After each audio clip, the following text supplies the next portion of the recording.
So welcome back to yet another video. और अभी हम बात कर रहे हैं चैप्टर 1 एनसीईआरटी की, जिसमें हम पढ़ रहे थे मैक्रो इकोनॉमिक्स के बारे में। और आज का टॉपिक कल को ही कंटिन्यू करते हैं, लास्ट लेक्चर को कंटिन्यू करते हैं, जिसमें हम पढ़ रहे थे मैक्रो इकोनॉमिक्स के ओरिजिन। और हम लोग को जाना था माइक्रो और मैक्रो में डिफरेंस, कहाँ कहाँ मार्केट कुछ ऐसे सेक्टर्स। माइक्रो इकोनॉमिक्स बेसिकली था कि डिमांड सप्लाई, अगर डिमांड करने वाला है तो सप्लायर भी मिल जाएगा, बट ये फेल करता है। हमने 3 पॉइंट में जाना था कि कभी कभी ऐसा भी होता है कि मार्केट एग्जिस्ट नहीं करता, कभी कभी ऐसा भी होता है कि इक्विलिब्रियम में नहीं होता। तो इन सब चीज़ों पे हम बात कर रहे थे। और आज के लेक्चर में हम जानेंगे कि इमर्जेंस ऑफ मैक्रो इकोनॉमिक्स के बारे में थोड़ा सा, क्योंकि ये पहले भी हम पढ़ चुके हैं।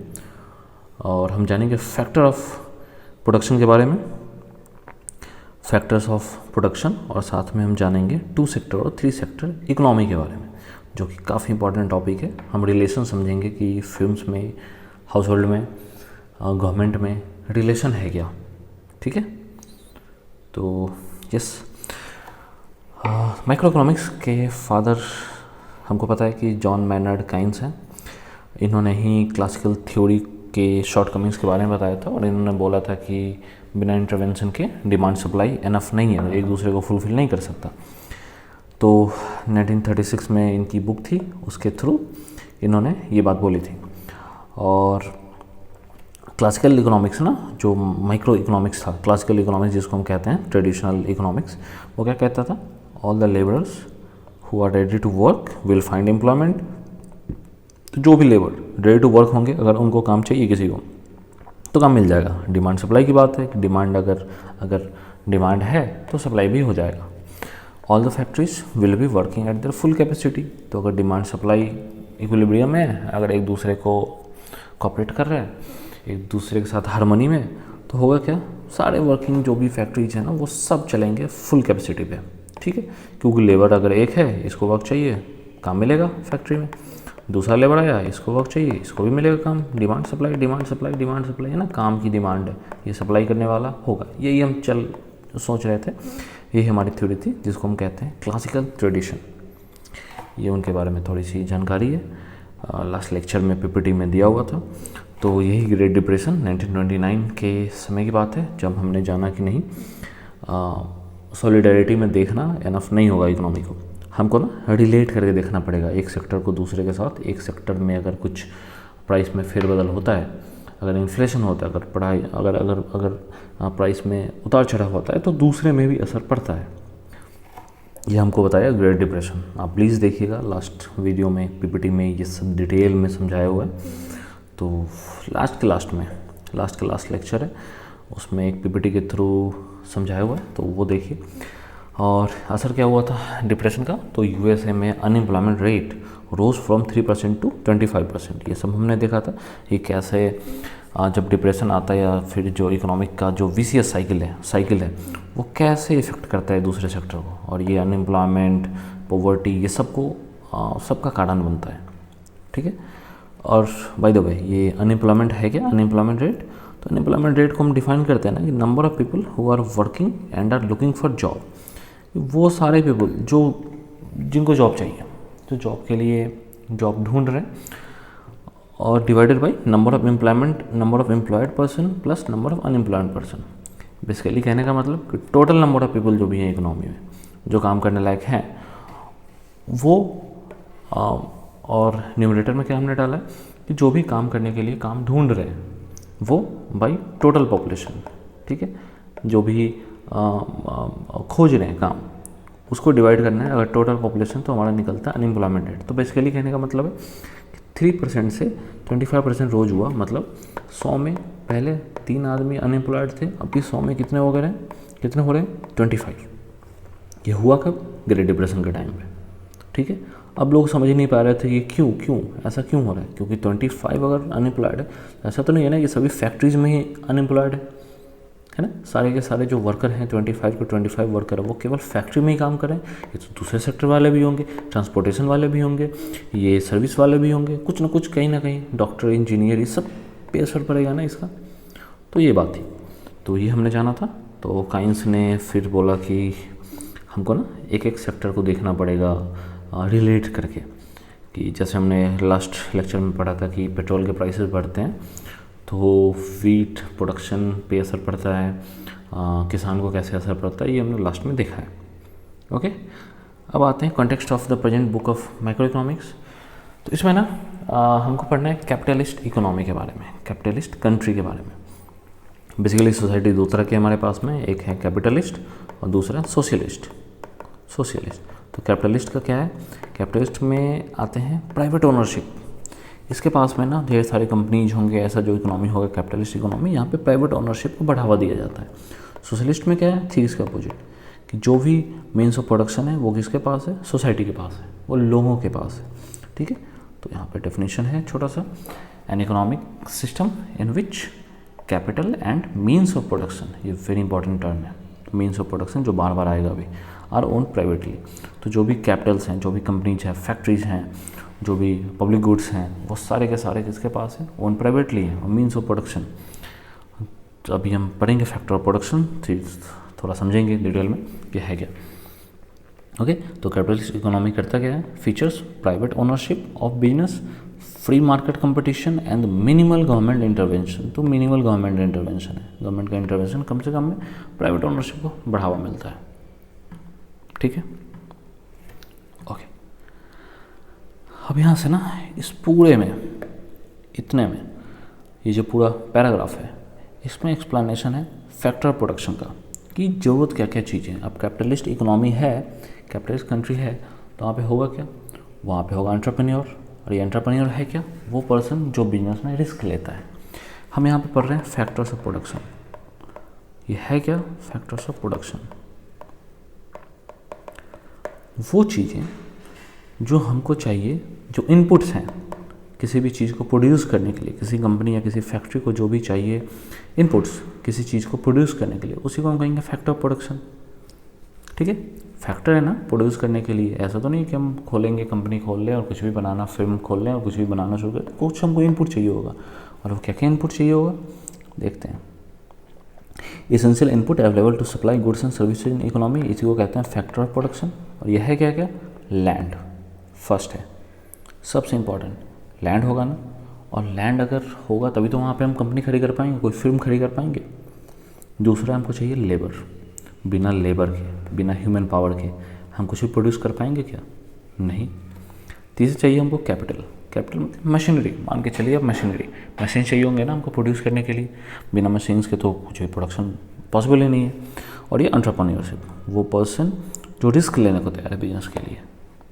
ठीक है, एंटरप्रेन्योर्स जिसको कहते हैं, तो वो रिस्क लेने को तैयार होगा। अच्छा, ये जब इनपुट होगा तो इसके बदले में भी तो कुछ चाहिए होगा ना इसको।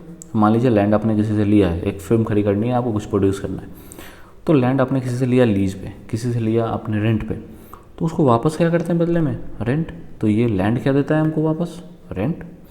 लेबर को क्या चाहिए होता है, वेज, काम कर रहे हैं, काम करवा रहे हैं ना इससे, आपने हायर किया किसी को, उसको वेज चाहिए होगा ना। ठीक है, कैपिटल, आपने कैपिटल लगाया, हाँ मशीनरी लगाई आपने, उससे क्या आता है, कुछ प्रोड्यूस करेंगे तो उसका इंटरेस्ट आएगा हमको, है ना। आपने एक बार इन्वेस्टमेंट किया इसमें, तो ये आपको रिकरिंग रूप में, मतलब छोटे छोटे इंस्टॉलमेंट्स में आपके पास इंटरेस्ट आएगा उसका। मान लीजिए कुछ भी प्रोड्यूस करें आप, 100 रुपये का सामान, आप 100 रुपये का इनपुट दे रहे हैं, मान लीजिए कैपिटल 100 रुपये का, आप उसको बेच रहे हैं 120 रुपये का, इंटरेस्ट बनाना कुछ ना कुछ, इससे तो प्रॉफिट ही हुआ ना हमको। ठीक है, और एंटरप्रेन्योरशिप, जो भी पर्सन जो रिस्क लेता है उसको क्या चाहिए होता है, प्रॉफिट। ठीक है, तो जो भी पर्सन रिस्क लेगा वो किस पे ध्यान देगा, प्रॉफिट पे, उसको मैक्सिमाइज करने की कोशिश करेगा कि प्रॉफिट को मैक्सिमाइज कर पाए। उसका ये मोटो होता है ना प्राइवेट ओनरशिप में, तो यही होगा कि हम कितना से कितना प्रॉफिट कमा सकें। ठीक है, तो ये रहा आपका फैक्टर ऑफ प्रोडक्शन। इस पूरे पैराग्राफ में बेसिकली इसके एक्सप्लेनेशन है। तो एंटरप्रेन्योर ये रहा, लेबर, कैपिटल, लैंड, लेबर, यही सब है ना एंटरप्रेन्योर, ये रहा। ठीक है, नेचुरल रिसोर्स के बारे में यहाँ पे दे रखा है। ओके, ठीक है। अच्छा, अब ये जब फैक्टर ऑफ प्रोडक्शन है, यहाँ देखते हैं, फैक्टर ऑफ प्रोडक्शन है, तो मान लीजिए हम कोई प्रोडक्ट बनाते हैं।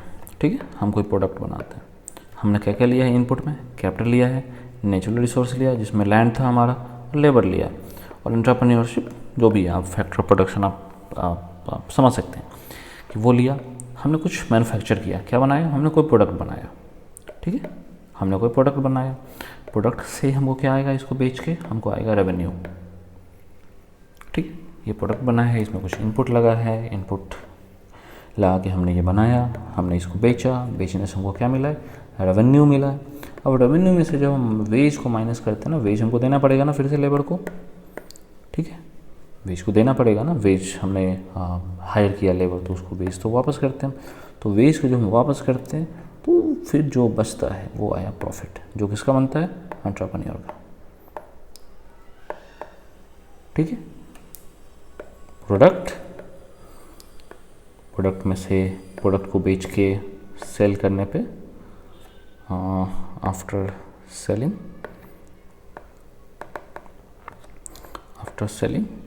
हमको क्या मिलता है, हमको मिलता है रेवेन्यू में से फिर से हमने क्या माइनस किया है, हमने माइनस किया वेज, क्योंकि हमको वापस करना है, जिसको भी हमने हायर किया उसको तो वापस करेंगे ना, मिला क्या हमको, प्रॉफिट, ठीक है, ओके। अब ये एक्सपेंडिचर नेक्स्ट चैप्टर में हम पढ़ेंगे डिटेल में इसके बारे में, ओके। अब यहाँ से इन सारे में ना पैराग्राफ में वही दे रखा है, do read it, please read it, read line by line, क्योंकि एनसीईआरटी इनफ है और एक कंप्लीट बुक है, पढ़िए इसको। ये इंट्रोडक्शन चैप्टर है तो इसमें ज़्यादा डेप्थ में नहीं जाना, बस जो पैराग्राफ दिया उसका समरी साइड में मैंने लिख दिया है, आपको इसको बस रीड करना है एक बार। और अब हम जानते हैं कि जब एक इकोनॉमी में कौन कौन से स्टेक होल्डर्स हैं, कौन कौन से वो एंटिटीज़ हैं जो मतलब रखते हैं किसी भी सेक्टर्स क्या क्या हैं इकोनॉमी में, ठीक है। ये 2 सेक्टर मॉडल, ये 3 सेक्टर मॉडल, आखिर है क्या क्या। तो इसको समझने के लिए ना चलिए एक डायग्राम की मदद से हम समझते हैं कि सबसे पहले ना एनसीईआरटी यहाँ पे देखिए,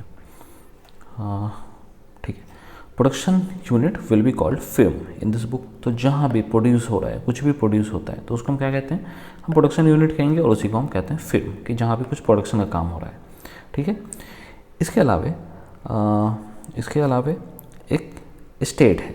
अब ये स्टेट का काम क्या है, स्टेट रोल ऑफ स्टेट है क्या, ये स्टेट का काम, तो फ्रेमिंग लॉज फ्रेम करना, कि कौन से लॉज होंगे जिसके अंदर आप कंपनी या फिर कोई फिल्म इस्टेब्लिश कर सकते हैं, इन्फोर्स करना, डिलीवरिंग जस्टिस, ये सब तो काम है ना स्टेट का, ठीक है। और फिर इसके अलावा भी स्टेट के कुछ काम है, जैसे इंफ्रास्ट्रक्चर बनाना, जैसे रोड्स बनाना, जैसे कि ब्रिजेस बनाना, ये काम भी तो है, स्कूल रन करना, कॉलेज रन करना, प्रोवाइडिंग हेल्थ सर्विस, ये सब रन करना, ये भी तो काम है ना, ओके। तो इस बुक में स्टेट को गवर्नमेंट के रूप में पढ़ेंगे, बार बार गवर्नमेंट कहेंगे तो उसका मतलब ये है स्टेट ही, ठीक है। यहाँ पे हम सिनोनिम्स के रूप में यूज़ करेंगे। तो ये 2 सेक्टर्स हैं, फिल्म्स और स्टेट या गवर्नमेंट, ये 2 सेक्टर्स हैं इकोनॉमी में। इसके अलावा जो तीसरा सेक्टर वो है हाउस होल्ड सेक्टर। अभी हाउस होल्ड क्या है, हाउस होल्ड का मतलब हुआ we mean a single individual, एक ऐसा individual who takes decision relating to our own consumption और ए ग्रुप ऑफ इंडिविजुअल्स। मान लीजिए कोई परिवार है, परिवार का कोई मुखिया है, तो मुखिया है, कोई हेड होगा ना, हेड मेंबर होगा उस फैमिली का, तो उसको हम कह सकते हैं कि वो हाउस होल्डर है, ठीक है। अभी एक पर्सन भी रह सकता है सिंगल एक घर में, या फिर एक ऐसा घर जिसमें कुछ मेंबर रह रहे हैं और वो साथ में लेके एक साथ डिसीजन लेते हैं।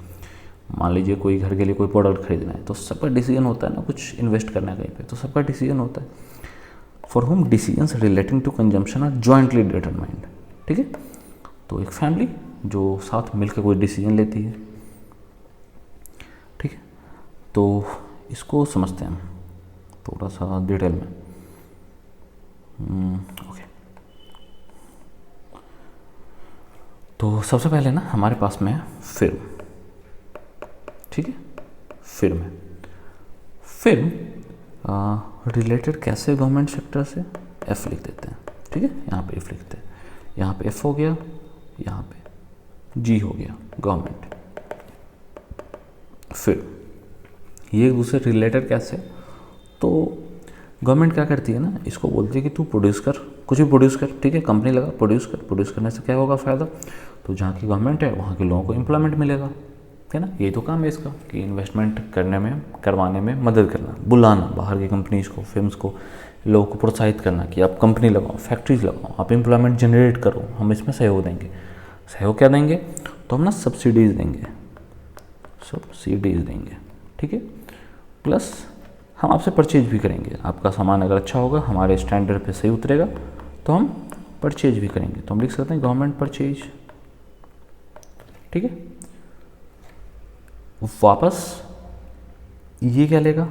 गवर्नमेंट क्या लेगा? ये देने का है, ठीक है, इसको दे रहा है। वापस गवर्नमेंट क्या चाहिए? गवर्नमेंट को चाहिए इससे टैक्स। हम भैया कुछ तो टैक्स कलेक्ट करेंगे आपसे, ठीक है, आप हमारे यहाँ कंपनी लगा रहे हैं, फैक्ट्री लगा रहे हैं, तो हम आपसे टैक्स लेंगे। फिर भी कहती है ठीक है, ओके। तो इनका ये आपस का रिलेशन हुआ, टैक्स और फिल्म का। अब इसमें एक तीसरा सेक्टर आता है। तीसरा क्या आता है? और वेरी इंपॉर्टेंट, तीसरा आता है हाउस होल्ड सेक्टर। तीसरा आया हाउस होल्ड, जिसको हम HH करके लिखते हैं, ठीक है, हाउस होल्ड सेक्टर। अभी हाउस होल्ड सेक्टर और गवर्नमेंट में क्या रिलेशन? तो गवर्नमेंट कहती है ना कि हम आपको सामान खरीदिए, हम आपको सब्सिडीज़ देंगे, ठीक है, या फिर आप खेती करिए, हम आपको सब्सिडीज़ देंगे। क्या देंगे हम? सब्सिडीज़, छूट, है ना। आप जानते हैं ना कि हम टिकट खरीदते हैं, रेलवे का टिकट खरीदते हैं, वो भी सब्सिडाइज होता है, हम पूरा पैसा पे नहीं करते हैं। हम कोई प्रोडक्ट खरीदते हैं, कुछ भी प्रोडक्ट खरीदते हैं, तो उसमें हो सकता है गवर्नमेंट का कुछ हिस्सा हो। गवर्नमेंट कहती है कि ठीक है, आप लोन लीजिए, हम सब्सिडी में लोन देंगे। किसानों को कहती है कि आप यूरिया लीजिए, आप खेतों में डालिए, आप खाद डालिए, आप लोन लीजिए, हम उस पर सब्सिडी देंगे, ठीक है। तो गवर्नमेंट का यही काम है, ताकि लोगों का पैसा निकले, लोग खर्च करें, मार्केट में उछाल है। और हाउस होल्ड बदले में क्या दे रहा है? हाउस होल्ड भी दे रहा है बदले में टैक्स, ठीक है। दो चीज़ें क्लियर है, subsidies plus government purchase, subsidies और टैक्स, ठीक है। आगे बढ़ते हैं। अब फिल्म और हाउस होल्ड में भी तो कुछ रिलेशन होगा ना, फिल्म में और हाउस होल्ड में। ये कैसे रिलेटेड है? ये भी रिलेटेड है, कैसे देखते हैं। ओके, तो फिल्म अगर ठीक है, फैक्टर ऑफ प्रोडक्शन अगर फिल्म को चाहिए होता है, फैक्टर ऑफ प्रोडक्शन, तो ये आएगा कहाँ से? लैंड चाहिए, कैपिटल चाहिए, आएगा कहाँ से? यहीं से तो आएगा, है ना। लैंड भी तो इन्हीं का होगा ना, लेबर भी तो इन्हीं से लेंगे। तो हम कह सकते हैं ना कि ये दे रहा है इसको क्या? Factor of production, factor of production, ठीक है, क्लियर है। हम पढ़े थे अभी ना, फैक्टर ऑफ प्रोडक्शन में क्या क्या चाहिए? लैंड चाहिए होता है, लेबर चाहिए होता है, कैपिटल चाहिए होता है, तो कैपिटल तो लोन लेगा या फिर कहीं से भी मार्केट से व्यवस्था करेगा, इसके पास पैसे होंगे। लेकिन जो लैंड और लेबर है वो तो यहीं से चाहिए ना, तो फैक्टर ऑफ प्रोडक्शन में भी सही होगा इसका। बदले में ये क्या देगा इसको? बदले में बोलेगा कि भैया हम आपको ना कुछ पेमेंट देंगे, जिसको हम कहते हैं फैक्टर पेमेंट, ठीक है। फैक्टर ऑफ प्रोडक्शन यहाँ से मिल रहा है, इसके बदले में जो भी पेमेंट मिला है उसको हम कहेंगे फैक्टर पेमेंट। इसके अलावा अब हाउस होल्ड में और फिल्म में देखते हैं क्या रिलेशन है, ठीक है। तो अगर ये सामान कुछ प्रोड्यूस कर रहा है तो इसको बेचेगा कौन? यही तो बेचेगा ना, खरीदेगा कौन? हाउस होल्ड नहीं खरीदेगा ना, ठीक है। तो इसको हम कहते हैं कंजम्पशन एक्सपेंडिचर, कंजम्पशन एक्सपेंडिचर। जो कंजम्पशन के लिए एक्सपेंडिचर हुआ, इसका खर्चा हुआ हाउस होल्ड का, वो उसी को हम कहेंगे consumption expenditure on goods and services, ठीक है। तो consumption expenditure on goods and services कौन दे रहा है? हाउस होल्ड दे रहा है। किसको? फिल्म को। क्यों? क्योंकि फिल्म कोई सामान प्रोड्यूस कर रहा है, सामान प्रोड्यूस करने के बाद ये बेचेगा किसको? तो हाउस होल्ड को, ठीक है। और हाउस होल्ड पैसे देंगे, पैसे पे करेगा, और पैसे को हम क्या कहते हैं? Consumption expenditure on government sector, ठीक है। और खरीद क्या रहा है ये हाउस होल्ड? तो final goods and services, final goods and services, ठीक है। आई थिंक इतना क्लियर है। ओके, तो ये हमारा 3 सेक्टर मॉडल है जो फिलहाल हमको इस बुक में पढ़ना है। फर्स्ट क्या था? फर्स्ट है हमारे पास में फिल्म, दूसरा हमने पढ़ा है गवर्नमेंट, इसके अलावे तीसरा एनसीईआरटी कहता है कि हाउस होल्ड है। इसके अलावे भी सेक्टर्स हैं, जैसे ठीक है, जानते हैं उसको भी। इसके अलावा क्या सेक्टर हो सकते हैं? इसके अलावा सेक्टर है हमारे पास में फाइनेंशियल सेक्टर, जैसे कि बैंक्स। बैंक्स का एग्जाम्पल ले सकते हैं। बैंक्स भी तो एक रोल प्ले करती है ना, बहुत इंपॉर्टेंट रोल प्ले करती है। और बैंक्स का रोल क्या है देखते हैं। फाइनेंशियल सेक्टर यानी कि बैंक्स। अब बैंक ना दोनों से रिलेटेड है, फिल्म से भी रिलेटेड है और बैंक से रिलेटेड है हाउस होल्ड से भी। कैसे रिलेटेड है? लोन्स। यस, लोन्स की ज़रूरत दोनों क्या है ना, फिल्म्स को भी लोन्स की ज़रूरत है और हाउस होल्ड को भी लोन्स की ज़रूरत है। आता कहाँ से है? बैंक से। ठीक है, सही है ना? ओके, तो हाउस होल्ड अगर मान लीजिए कुछ सेव करता है, कुछ भी पैसे सेव करते हैं, ये ज़्यादा कहाँ पे है? बैंक्स में। बोरो करना हुआ, लोन लेना हुआ, कह सकते हैं ना बोरोइंग। ठीक है, सही है। ओके, इसके अलावा फिल्म्स में भी जब हम बात करते हैं सेम यही हम कह सकते हैं, बोरोइंग, है ना। अगर फिल्म्स को लोन की ज़रूरत हुआ